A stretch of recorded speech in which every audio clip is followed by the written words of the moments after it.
এরকম 4K বা 8K photo edit করার জন্য আপনার প্রথমে চলে আসবেন ক্রোমে বা গুগলে চলে গেলেও হবে। তারপরে সার্চ বারে চলে যাবেন, তারপর ক্রিয়ে এআই লিখে সার্চ করবেন। এর জন্য আপনাদের কোনো অ্যাপের তো প্রয়োজন হচ্ছে না, শুধু নেট কানেকশন থাকলে হবে। তারপর প্রথম যে ওয়েবসাইটে চলে আসছে দেখতে পাচ্ছেন ক্রিয়ে, তো এটাতে একটা ক্লিক করে দিবেন।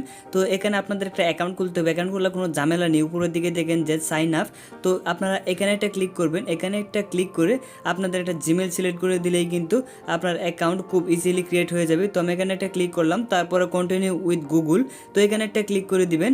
আর আপনি কিন্তু নিচে জিমেল দিয়েও করতে পারেন। তো এখানে একটা ক্লিক করলে আমাদের যত জিমেল আছে সকল জিমেল শো করবে এবং আপনার জিমেল থেকে আপনি একটা জিমেল সিলেক্ট করে দিলে কিন্তু আপনার অ্যাকাউন্ট দেখেন অলরেডি কিন্তু আমার অ্যাকাউন্ট হয়ে গেছে।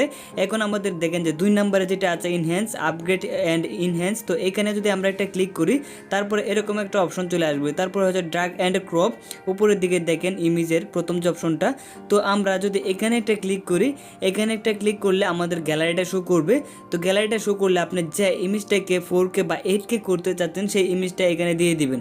এখানে কিন্তু আপনার ফটো দিতে পারেন, কিন্তু আপনার ফটো দিলে কি একটা সমস্যা হতে পারে, সেটা হচ্ছে আপনার ফেসটা মানে আপনার ফেসের মতন থাকবে না, জাস্ট একটু নর্মাল রকম চেঞ্জ হয়ে যাবে।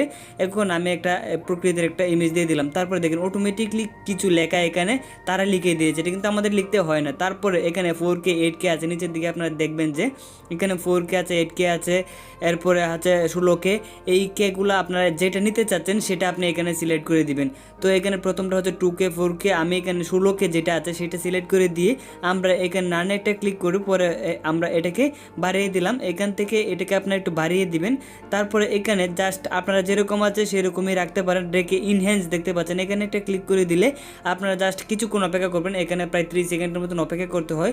30 সেকেন্ড অপেক্ষার পরে দেখবেন যে আপনার ফটোটা ক্রিয়েট হয়ে গেছে এবং অনেক সুন্দর একটা লুকিং হয়ে গেছে। দেখেন অলরেডি আমাদের ফটো ক্রিয়েট হয়ে গেছে। এখন আমরা যে ফটোটা হয়েছে সেটাতে আমরা যদি একটা ক্লিক করি, এখন দেখবেন যে এটা 8K না, এটা 16K হয়ে গেছে। এখন আপনার অবশ্যই এটা ভালো লাগবে, যদি ভালো লাগে তাহলে এখানে ট্যাপ করে ধরে রাখবেন ফটোটার উপরে, তারপরে ডাউনলোড নামে অপশন চলে আসবে। ডাউনলোড একটা ক্লিক করলে আপনার ফটোটা ডাউনলোড হয়ে গ্যালারিতে চলে যাবে।